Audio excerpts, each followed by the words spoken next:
Banker men from Germany flying under the banner of the Red Shield. They finance both sides of the war. We must hurry! That's him, the Red Shield courier! Shoot him! No! I'm not shooting anyone. Damn it, Pye! What? He beat everyone back with the news of the war and told England that Napoleon won. The Red Shield backers in London pretended that England was doomed and started selling their English stocks. The English went into a selling frenzy to get rid of worthless English money. But the English won, right? Of course they won, but it was a trick by Red Shield. They waited until the stocks plummeted to pennies and then bought England back for nearly nothing. What? Did it bad? How? When the English leaders found out, they had no choice but to give themselves over to the Red Shield. Their money was gone, and they were slaves to the Red Shield war debt. Since that time, the English have been paying their national taxes directly to the Red Shield private bankers. The people have no idea. But the bankers bragged about what they did to us, laughing at us all the way to the bank.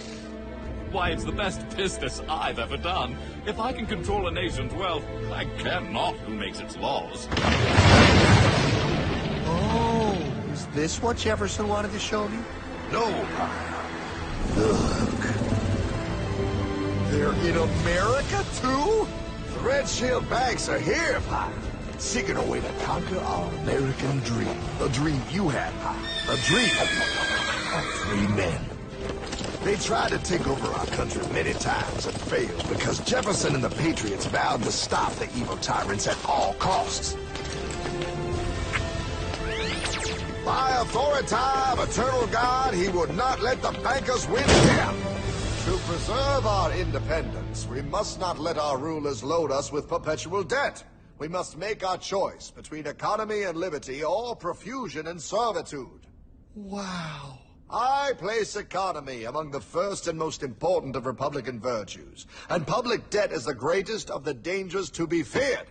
It is incumbent on every generation to pay its own debts as it goes. We must have a central bank to secure this country's finances. If the American people ever allow private banks to control the issue of their money, first by inflation and then by deflation, the banks and corporations that will grow up around them will deprive the people of their property until their children will wake up homeless on the very continent their fathers conquered. Jefferson, you're mad. This country will have a central bank. Who's that? America's first Secretary of Treasury. Alexander Hamilton? Not for long. Aaron Burr, Thomas Jefferson's vice president. They didn't take too kindly to our first Sec Treasury. Sweet shot, Burr. The first attempt at a central bank only lasted 20 years and we shut it down. But the bankers tried again against Old Hickory, President Andrew Jackson. You are a den of vipers and thieves. I intend to rout you out, and by the eternal God, I will rout you out.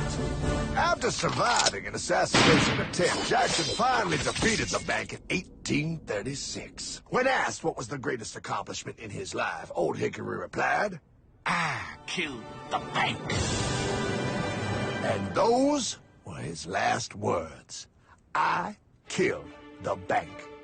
And with real money backed with real gold, our country experienced the greatest boom in any nation's history. Oh, it was beautiful, pal. But the bankers, greedy for more power and wealth, were concocting their most ambitious plan yet to once and for all take control of the finances of the United States. In 1910, a secret meeting was held at the J.P. Morgan estate on Jekyll Island off the coast of Georgia. This meeting was so secretive, so concealed from government and public knowledge, that the 10 attendees used code names. I am clearly the richest man, so I should be the one to run the super-secret central bank. I own all the oil in America. I'm clearly richer than you will ever be, hula girl. I should run the super-secret central bank.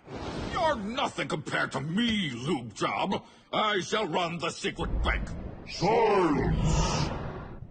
Supreme Master Leader, I didn't know you were gonna be here. I'm not. Neither are you, dumbass. Oh, yeah, right. He's so smart. None of you shall run the bank. We have failed in the past because of openness. This time, the key to success is secrecy. The people must believe that they run the bank. Yes, brilliant! A sneak attack.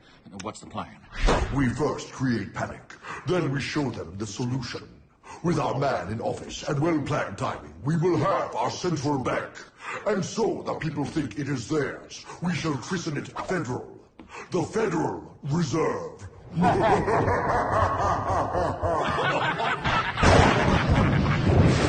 They struck on December 23rd, 1913. When most of our Congress were at home eating fruitcake, these bastards, I mean bankers, presented their treasonous act to their newly elected accomplice, Woodrow Wilson, who had fortuitously already agreed to sign it before he was even elected. Wait, the IRS? I thought we always had the IRS. No, pal. They did this to us too. The Fed now has the exclusive power to print America's money. They loan this money to our banks and our government at interest, putting immediate debt on our own money, printing more and more, so each dollar they print becomes worth less than the one before.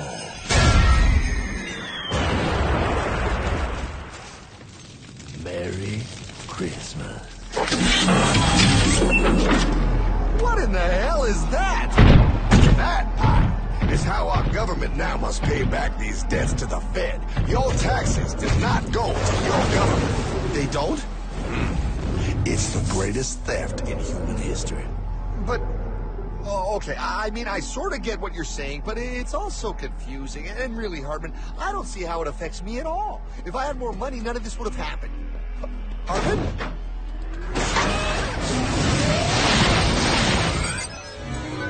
1955? Wow, what are we doing here?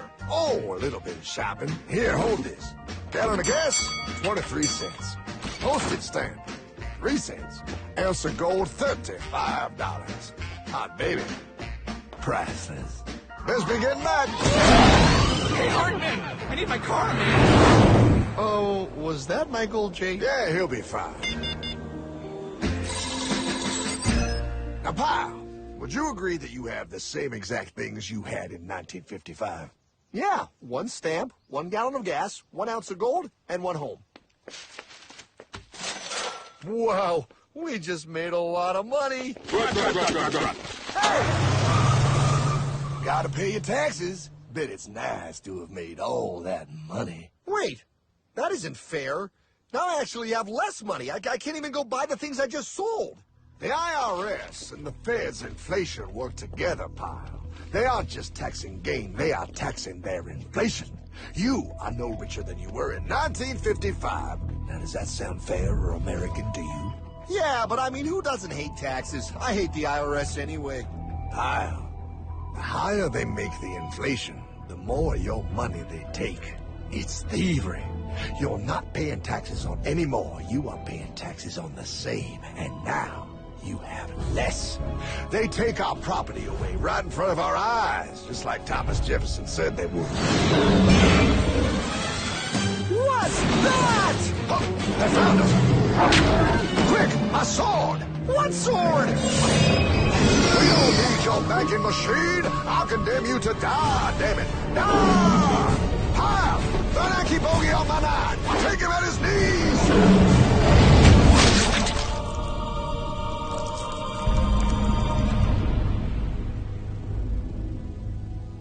For we are opposed around the world by a monolithic and ruthless conspiracy that relies primarily on covert means for expanding its sphere of influence.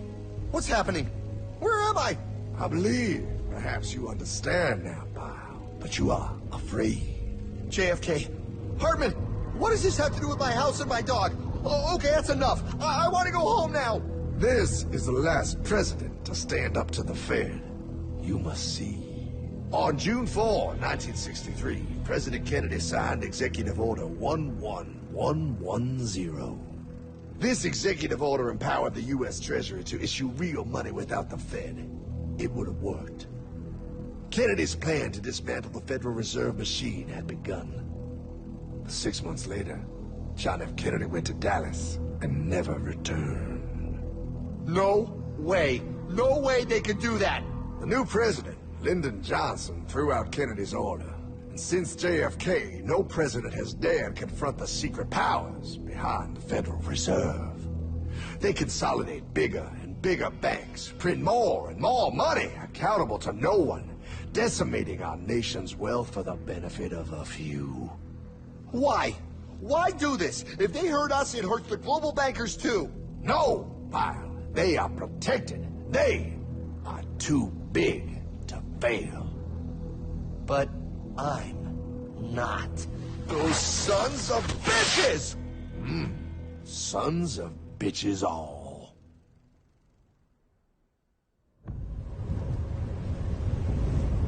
The day was cold. The wind sharp and strong. But we were determined. The bankers and their parasites had us vastly outnumbered, but their hubris made them weak. Not like us. Not like this band of immortals we have assembled. We have come to take back our... Hardman? Is that... My dog. Oh, Then the inevitable. The Money Kings could ignore us no longer.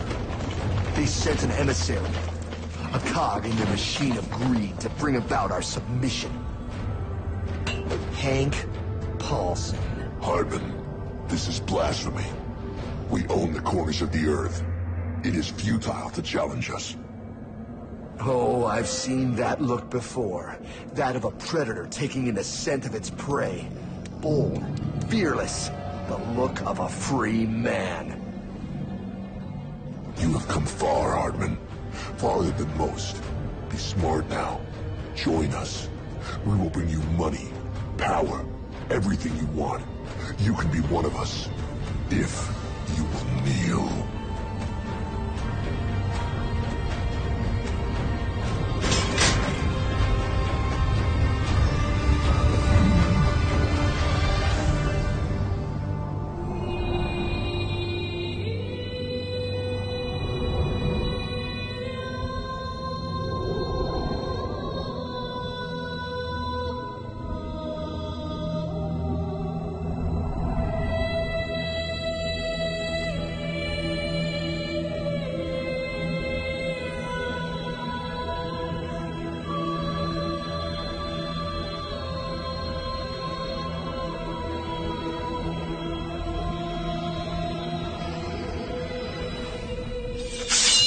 Madman.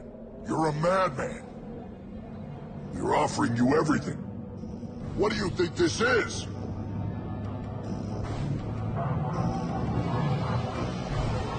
This is America!